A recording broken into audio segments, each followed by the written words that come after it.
السلام علیکم ورحمۃ اللہ۔ سوال یہ ہے، پوسٹ میں نے جب دیکھا کہ اہل حدیث شرک کی سخت مخالفت کرتے ہیں۔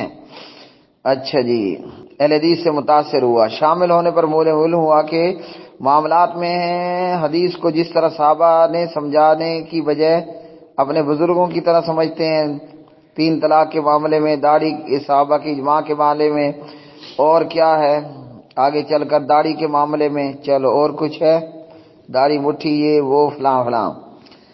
جی میرے بھائی، یہ خواہ کوئی اہل حدیث سے ڈر گیا ہے۔ الحمدللہ اہل حدیث قرآن اور حدیث کو بھی لیتے ہیں اور قرآن اور حدیث کو فہم صحابہ پر لیتے ہیں۔ صحابہ کرام، تابعین، تبع تابعین، ہمارے سلف الصالحین، اور ہم قرآن مجید کو سبیل المومنین پر لیتے ہیں، یعنی وہ فہم اختیار کرتے ہیں جو صحابہ، تابعین، تبع تابعین نے لیا رضوان اللہ تعالی علیہم اجمعین، ٹھیک ہے، اپنی طرف سے نہیں۔ تو اس لیے یہ بات تو ہے ان کی غلط۔ ہمارے بزرگ 1 کروڑ ہو جائیں، ہم اہل حدیث 1 خراب ہو جائیں، ہمارا صحابہ سے نہ ہمارے بزرگوں کا کوئی صحابہ سے مقابلہ ہے۔ صحابہ بلا مقابلہ جیت چکے ہیں۔ اولئک الذین امتحن اللہ قلوبہم للتقوی۔ اس لیے نہ ہم صحابہ کو پہنچتے ہیں، نہ ہمارے کیا کہتے ہیں، نہ ہمارے بزرگ صحابہ کو پہنچتے ہیں، نہ ہمارا فہم، نہ ہمارے بزرگوں کا فہم صحابہ کو پہنچتا ہے۔ صحابہ بھی سب سے اوپر، صحابہ کا فہم بھی سب سے اوپر، اور انہی کی راہ اور انہی کے فہم کو لینا یہی جنت کا راستہ ہے۔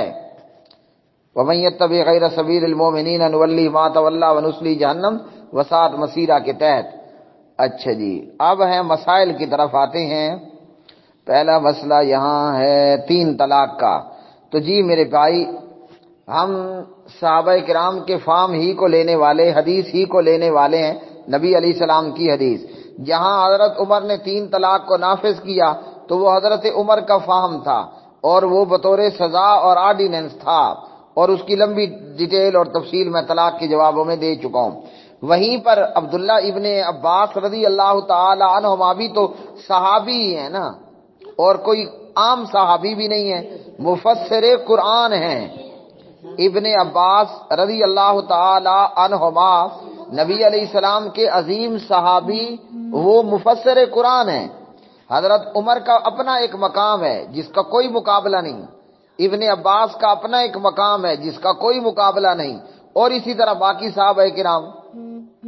تو جناب عبداللہ ابن عباس بچپن سے نبی علیہ السلام کی صحبت اختیار کی، اور اللہ نے ان کو مفسر قرآن، یعنی مسلمانوں کے اندر وہ بحمد اللہ ایک متفق علیہ قرآن کی تفسیر کرنے والے ہیں وغیرہ، ان کے لمبے چوڑے مزید درجات۔ تو وہ فرماتے ہیں صحیح مسلم میں، طلاق نبی علیہ السلام کے دور میں، ابو بکر کے دور میں، یعنی ابو بکر کی خلافت میں اور عمر کی خلافت میں رضی اللہ تعالی عنہما، 3 طلاق ایک شمار ہوتی تھی۔ تو اس کو کیا کریں گے، اس کا کیا حل نکالیں گے؟ تو یہ فہم صحابہ بھی ہمارے پاس آیا، نبی علیہ السلام کی حدیث بھی ہمارے پاس آئی، نہ ہم نے حدیث کو چھوڑا نہ صحابہ کے فہم کو چھوڑا۔ اور حضرت عمر رضی اللہ تعالیٰ عنہ نے بطور سزا کی تاکہ لوگ اکٹھی 3 طلاق دینے سے رک جائیں، اور اس سزا کا بھی پیچھے ریزن تھا۔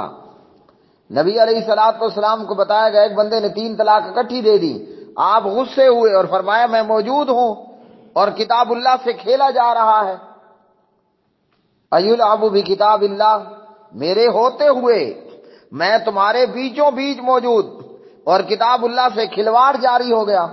کتاب اللہ کیا تھا؟ فَطَلِّقُوهُنَّ لِعِدَّتِهِنَّ، یہ کتاب اللہ تھا۔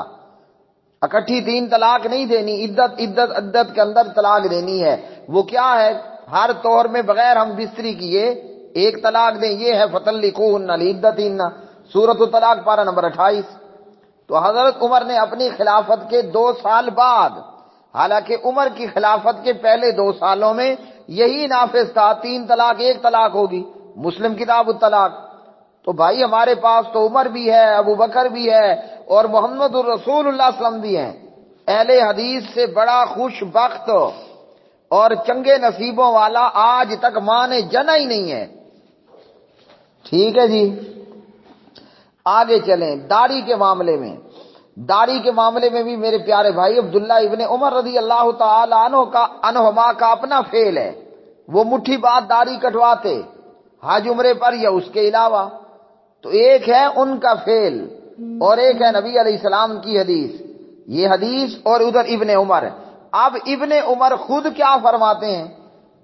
جب بتایا گیا کہ آپ کے والد محترم نے تو یہ کہا، تو ابن عمر کہتے ہیں کہ میں تمہیں نبی علیہ السلام کی حدیث بیان کرتا ہوں اور تم کہتے ہو تمہارے والد بزرگوار نے یہ کہا، مجھے ڈر ہے کہیں آسمان سے پتھروں کی بارش نہ نازل ہو جائے۔ تو اہل حدیث اس لیے کہتے ہیں حدیث یہ ہے کہ داڑھی کو چھوڑ دو، لٹکا دو، پورا کرو۔ صحیح بخاری، جامع ترمذی، مسند امام احمد ابن حنبل رحمہ اللہ۔ تو آئیے یہاں بھی ہمارے پاس الحمدللہ حدیث بھی ہے، ابن عمر بھی ہے، نہ ہم نے حدیث کو چھوڑا نہ ابن عمر کو چھوڑا۔ وغیر ذالک، اور کچھ ہے اس میں؟ بزرگوں کا بھی ہو گیا، طلاق کا بھی ہو گیا، داڑھی کا بھی ہو گیا۔ یہ خامخواہ کا پراپیگنڈا ہے، یہ جاہل اور اجل کہتا ہے یہ ظلم ہے کہ جناب صحابہ کی طرح سمجھنے کی بجائے بزرگوں کی طرح سمجھتے ہو، انا للہ۔ الٹا چور کوتوال کو ڈانٹے، جس میں شرم نہ ہو نا وہ اہل حدیث کے متعلق یہ کہے گا، ورنہ اہل حدیث وہ مخلوق ہے، وہ امتی ہیں کہ قرآن بھی اہل حدیث کے پاس، حدیث بھی اہل حدیث کے پاس، صحابہ بھی اہل حدیث کے پاس، اور باقیوں کے پاس کیل و کال، چونکہ چنانچہ یعنی البتہ۔